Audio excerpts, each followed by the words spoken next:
Yeah, you already know this your boy, the King of Philly, Gillie. Shout out to Mikey T, the movie star, man. We live on Report Card Radio. You already know. Right.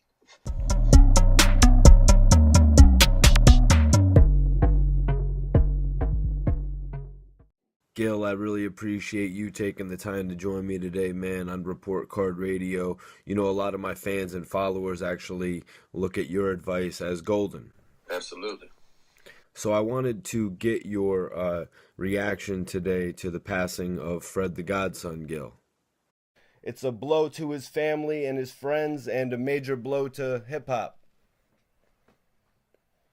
Yeah, man, it is, man. And you know what? Fred was a good dude, man. Like Fred was one of them dudes. If you ain't like Fred or you had something against Fred, like you really like a nut ass nigga, because Fred was just like a good dude. Like it's only like a few people I met in my life that it was hard. You can't even picture nobody not liking them. Like Ab Lava that was in my clique, Major Figures, Ab Lava, like you couldn't picture a nigga not with Ab as a person, because niggas was such good people that it's like, how could you not with Fred? How could you not Lava? Like, you know what I'm saying? So Fred was a good dude, man. And just the sad part about it is, you know, he had to die alone, man. You know what I'm saying? He in the hospital. Can't nobody come see him. Can't nobody visit him. Like, he just laying in the hospital, and then you just check. Like, that's got to be some of the saddest shit in the world, man. Gil, what was your initial reaction to Fred's passing? I know a lot of people took to the internet. What was your initial reaction? It was just like, damn, I felt bad for his family. You know what I'm saying? Because let's be for real, when you got the coronavirus, you're isolated. It's not like your peoples could come visit you. But I mean, if he was in the hospital for 12 days, he was in the hospital for 12 days all by himself. Ain't nobody by his bedside. And then you just die. And then when you die, you can't even get the proper funeral because everybody's still in isolation. So you might get a funeral with 2, 3, 4 people at your funeral. Like, that's and I mean, that's just... I know you recently did some work with Fred. What do you think his legacy will be in hip hop when it's all said and done? I mean, he was a spitter. He was a spitter. He was, even though he didn't have all the accolades, the platinum records, and he was a spitter that you had to respect because he talked that shit. And he expressed himself in a good way. You know what I'm saying? Like, like me, I know I was blackballed. You know what I'm saying? So that's why I was never gonna go triple platinum. I was never gonna get a true opportunity. But at the end of the day, y'all gonna respect my mouthpiece. Feel me? Y'all gonna respect this shit that I'm talking. Y'all ain't got no choice but to do that. Gil, could you take me back to when you first met Fred the Godson? Oh man, that was years ago, man. Like, I don't even remember my first encounter with Fred the Godson because I knew him so long. Like I don't even remember my first encounter with him. You know what I mean? I knew I was in New York, and we was introduced to each other from somebody. I can't quite remember, man. I smoked too much, Mikey. But ever since then, it was all love. Like, I just shot a video with Fred in the last year. You know what I'm saying? We shot a video together up in like Redden or something. We did it, me, him, and some other kid named Mooka. Yeah, I was definitely just watching that video today, man. Like when you hear Fred's verses, it's just like, what Fred the Godson verse was not a classic verse almost? Yeah, he was a spitter, man. He did his job very well. That's something nobody could take away from him. This really hit home for hip hop. Do you think the coronavirus will have any more hip hop casualties? Well, I pray it doesn't. You know what I mean? But, only God know that.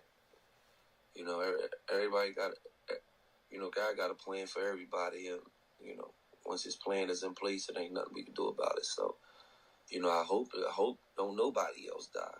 Whether it's a rapper, singer, regular person, fucker that work for SEPTA or a lawyer or, a doctor. Or I hope don't nobody else pass from it. You know what I'm saying?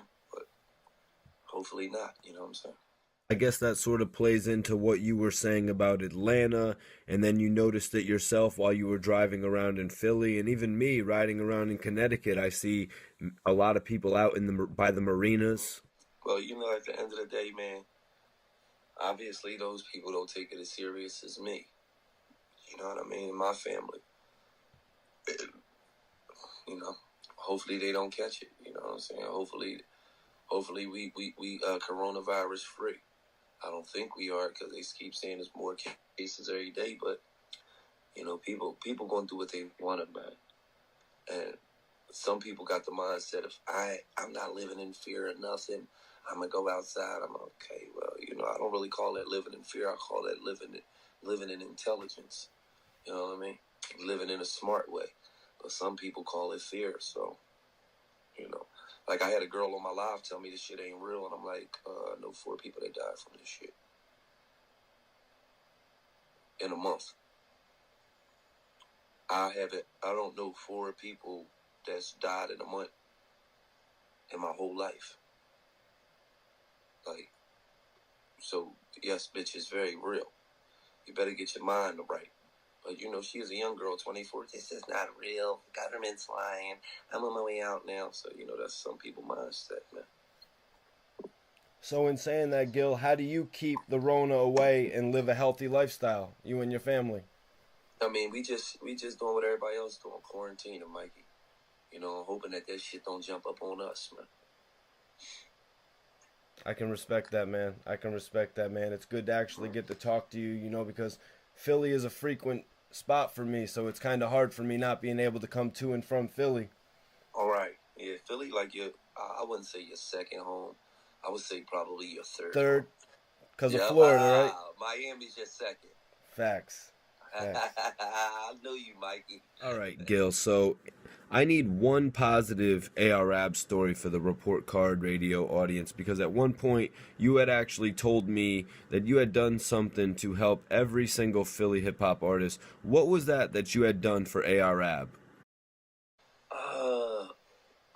I'm pretty sure I probably I got one time. Okay, so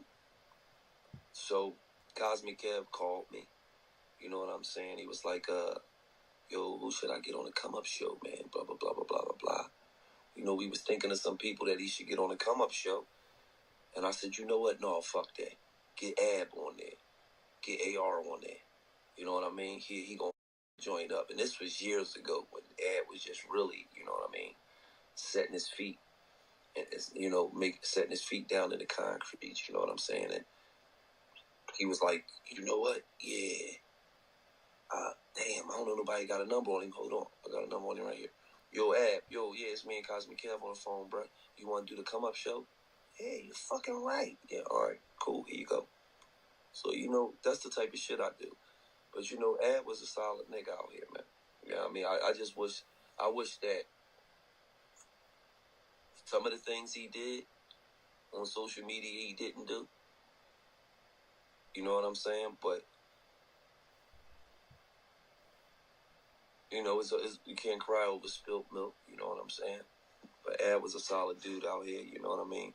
He was just trying to break through in the rap game. Shout out to him and the whole OBH, man. On a positive note, Gil, ARAB had actually told me that when he was younger, he actually watched you and the major figures coming up in the hip-hop industry. What were your thoughts when Cassidy actually gave him an opportunity within Larceny Family? Well, it depends on what you look at as an opportunity. I mean, what opportunity did Cass really give him? You know what I'm saying? I can't say I gave you an opportunity. We just was hanging together. I don't know. Do they got a bunch of music out? Well, I mean, they did a lot of freestyles together on that same platform, the Cosmic Kev platform. I mean, but that's Cosmic Kev looking out. You know what I'm saying? That's a difference. You know what I mean? Like every interview I seen with ARAB after Cassidy, he basically said Cassidy was trying to play him. You know what I'm saying? So, not taking nothing away from Cassidy because, I guess if Cassidy did some work with him, I guess he did help him. You know what I mean? Because Cassidy was the bigger artist at the time. And if I'm the bigger artist at the time and I do some work with you, then I guess that is helping you. But you know what I mean? I don't really feel as though Ab looked at it that way. But I'm not here to speak for AR/Ab or none of the OBH. I'm not here to speak for Cassidy or none of the Larceny family. But I'm saying I don't think that Ab looked at it as though it was just seeing the interviews that he did after he left Cassidy. He said something about Cassidy had him sleeping on the couch or some shit he was saying. You know what I mean, like that. So I don't really think he looked at it like that. I think he looked at it like, okay, I hung around Cassidy. I might have learned a lot of things about the music industry. Let me go apply it to my real life now. So, Gillie, I want to ask you, really, I got to ask you, being the king of Philly, I wanted to speak with you about the online attack and the Philly, even people from Philly saying that Dark Low is a snitch for the conversation that he had with the feds. Could you speak on that? Man, at the end of the day, man, Dark Low got an ongoing case, man. You know what I mean? I don't know if they went to trial yet. I don't know. So, for me, man, that ain't really none of my business. You feel what I'm saying? So, I don't really get into that, Mikey T, man. One thing I do, man, I just do what I do. And, and I stick to what I do, man. And what I do is $1 million worth of game. What I do is $1 million worth of game records. What I do is mac and cheese, my sons. And you know what I mean? Like, that's still an ongoing investigation, so it's yet to see, it's yet to see what any of it is. You know what I'm saying? I mean, well, not an investigation, but an ongoing trial type of thing. I think Dark Low's still facing charges, got to go to trial. So for me, man, I don't really got no comment on that. I don't really got an opinion on that. All right, Gil, I got to respect that, man. I got to respect that, but maybe I could ask you, are you aware of a term, self-snitching? Is that a term? Yeah, if you snitch on, but first of all, any that get locked up, we see self-snitching on First 48 every day. And they get locked up and they say, no, it was me, such and such and such and such in the car. That's self-snitching. So, yeah, I've definitely heard of the term. All right, so me, such and such and such, but what if they're literally just saying it was me? That's still self-snitching. Because what person gonna get on the stand and snitch on themselves? Man, I see that you had G Herbo on the $1 Million Worth of Game show. Could you tell me how? It seemed like you two had a great relationship. Could you tell me how, like, you guys actually formed the relationship? Well, G Herbo, that's nephew. You know what I mean? One of my old Cash Money millionaire rebels. And my brother for life, Mickey, we was both signed to Cash Money. He managed G Herbo. So, just the process of me seeing Mickey win, coming from where we came from in our Cash Money days, it's beautiful. You know what I mean? And Mickey's a very intelligent guy who know how to put shit into action. So, G Herbo is surrounded by some really good people. Shout out to Mickey, shout out to V. You know what I mean? And G Herbo is an intelligent young guy himself. So, nephew know what he doing. That's right, man. That's right. You also had Waka Flocka on the show, man. How has it been having guests like that on the show? Can we expect any more? Yeah. As soon as this coronavirus over, we're going to go get a lot of people, man. Yeah, I mean, Waka's a good dude, man. Waka's a solid guy, man. He always been a solid guy. You know what I'm saying? I admire him and his family, and I admire him first of all, I admire him as a rapper. I admire him as a family man, as a businessman. You know what I'm saying? And just an all around straight up dude. Walk it a long way. You feel me? Gil, the last topic I want to touch on with you is these Instagram battles. Have you been tuning in? Yes, sir. All right, so I want to ask you, Gil, what's your thoughts on... There go Mac right here, Mikey. Let's say what's up to Mikey T. He's a big time. He's a big time. Yeah. Yo, Mac, let me get your take right before we jump into this next exclusive, man. If it was an Instagram battle, 50 Cent, Ja Rule, who's taking that one? 50 Cent. All right, 37 Mac says 50 Cent. Who you say? I say maybe 50 Cent. I thought you. But Ja Rule, like you know, they play the songs back and forth, like how. Yeah, 50 Cent. Yeah, 50 Cent. I mean, but Ja Rule got a lot of hits. Ja Rule got a lot of Ja hits. Rule songs, but I think 50 Cent though. Yeah, I think 50 just because 50 gonna come more on street shit. You know what I mean? I thought he meant like box match. No. You know, and on street shit, I mean, on battles, you know, the more street shit is always gonna win. You know what I mean? Ja Rule had a lot of girly records. You know what I'm saying? So could it be interesting, or should they just leave it alone, though, Gil? I mean, no, it would definitely be interesting because Ja Rule ain't no hoe. It's not like Ja Rule. Ja Rule got mega hits. You know what I'm saying? It's not like Ja Rule is just some nigga who, no, he's so full of records too. You know what I'm saying? But I just think 50, you know, had not necessarily a better body of work, but 50 Cent shit is going to be more street and more gutter, more ring out in the club, more, you know what I mean, where, you know, Ja Rule had a lot of his, like, I'm living it up, what I do. That was a banger. Do, and, you know, it was a straight, he had a bunch of joints like that. But then, you know, 50 Cent had, you say you were gangster, but you never shot nothing. You say you were wankster. You know, he had street anthems. Opposed to, you know, Ja Rule had lady anthems. You know what I mean? So, that's the only reason why I would pick 50 Cent. But let's look at the realistic of it, Gillie. You're a songwriter. Which of these two men is the better songwriter?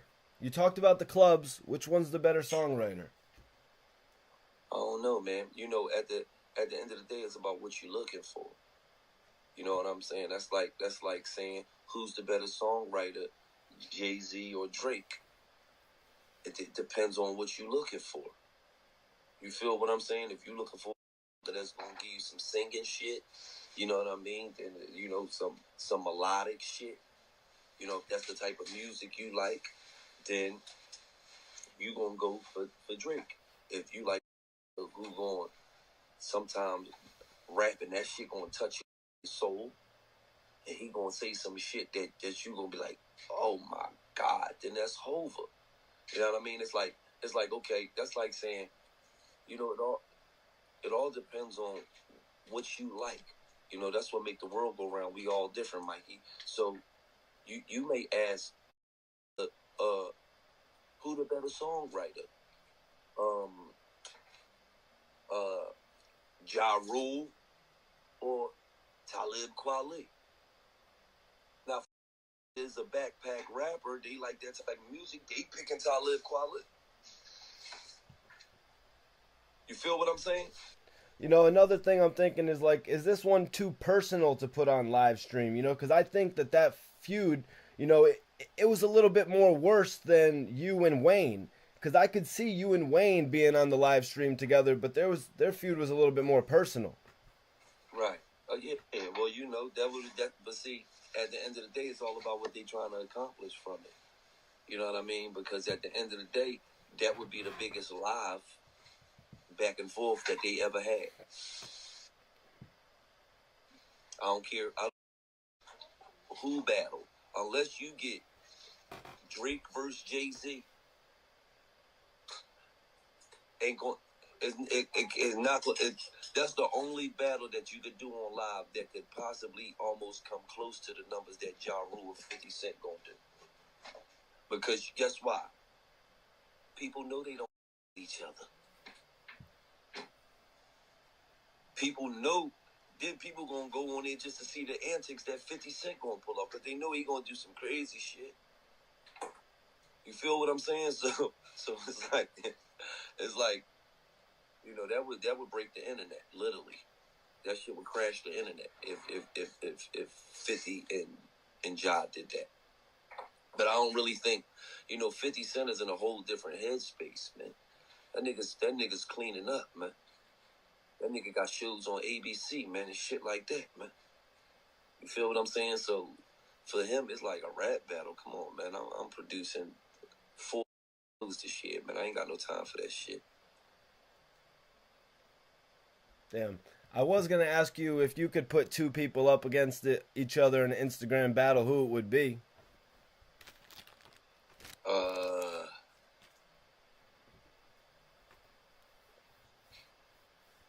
I think a good one would be Jeezy and T.I. Oh yeah, yeah. Everyone's always talking about them as the king of the South. Yeah, I mean, I think a good one would be Jeezy and T.I. Yeah, I mean, but just because I like both of their music, you know what I'm saying? And just for me, that's just my opinion. I think both of them had really good music for them, especially for the moments they was in. You know what I mean? And both of them had a hell of a run. You know what I mean? And both of them from Atlanta, so that'll be some real live good shit right there.